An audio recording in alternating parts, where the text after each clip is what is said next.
Welcome back to the channel.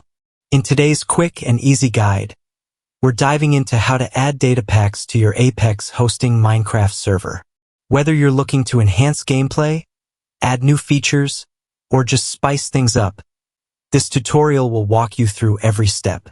Let's get started. First is head towards to Vanilla Tweaks and select a Datapack you want to install. Once everything is selected, press download arrow and click direct download. After that, drag the zipped file onto your desktop or somewhere easily like separate folder. Head to your Apex server panel and stop your server.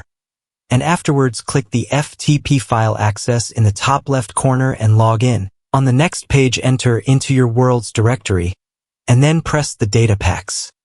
In the top left, click Upload. On the next page, drag the zipped files into Upload. Wait for them to reach 100%, and then you can press back to view what you upload. Checkmark any of the zipped files and press Unzip. Press Submit and then wait until you see Done Returned OK message. And then you can head back to the main server panel and click Restart so that the Datapacks can load fully. And that's it. You've successfully added Datapacks to your Apex hosting server. If this video helped you out, be sure to hit that like button, subscribe for more Minecraft server tips, and drop a comment if you have any questions. Thanks for watching, and I'll see you in the next one. Happy crafting!